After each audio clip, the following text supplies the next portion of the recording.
The microscopic anatomy of the pharynx. Pharynx about 12 to 14 centimeter long. It is a continuation of the common pathway for respiration and digestion that begins with the oral cavity. It extends from the skull base up to the lower border of the cricoid cartilage. The pharyngeal wall is composed of five discrete layers, in which two layers are facial layer.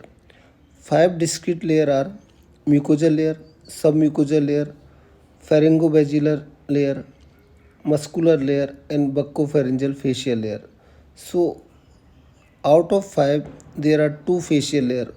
First is pharyngobasilar facial layer and buccopharyngeal facial layer. So inside out layer are mucosal layer, submucosal layer, pharyngobasilar facial layer, muscular layer, and last one is buccopharyngeal facial layer, or you can say loose areolar layer. Now first layer is mucosal layer.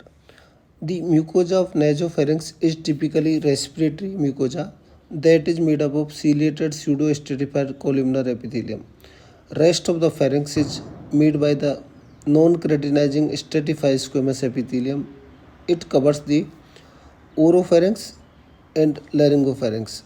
This change occurs at the transition zone at the lower end of the nasopharynx at the transverse line at the soft palate, or you can say from the hard palate to the posterior wall of the pharynx.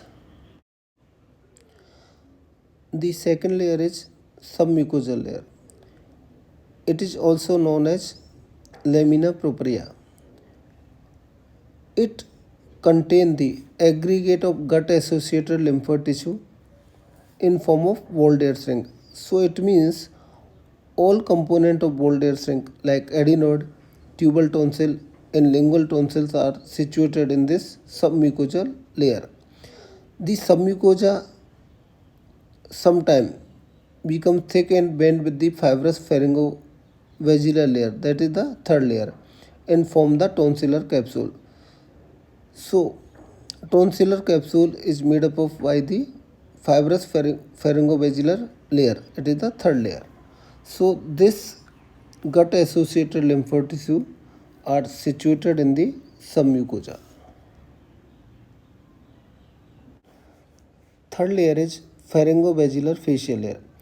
The pharyngobasial facial layer is the next layer and is firmly adherent to skull base in the region of occipital bone and petrous temporal bone. Superiorly, the fascia is thicker, fused with the buccopharyngeal fascia to form the dense fibrous structure that suspend the pharynx from the skull base, and the muscular wall does not fully reach the skull base, and this facial layer is important in maintaining the integrity of the pharynx. So this pharynx suspended by the skull base, and there is deficient muscular layer at this deficient area like sinus of Morgagni. This inner layer, pharyngobasilar facial layer, fused with the outer layer, that is buccopharyngeal facial layer, form the thick vent which suspend the pharynx to the skull base. It means the adenoid bed is formed by the pharyngobasilar facial layer, and upper half of the adenoid base does not have any muscle layer, and lower half of the adenoid base having the muscle layer, that is longus colli muscle. And so bed is from inside out is formed by the pharyngobasilar facial layer, then the epimysium of longus colli, then layer comes is the perimysium of the longus colli muscle. So this is the bed of the adenoid formed by the pharyngobasilar facial layer. Fourth layer is muscular layer.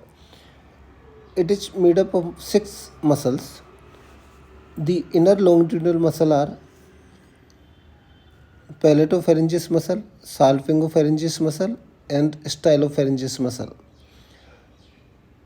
And 3 outer circular muscles are superior constrictor, middle constrictor and inferior constrictor muscles.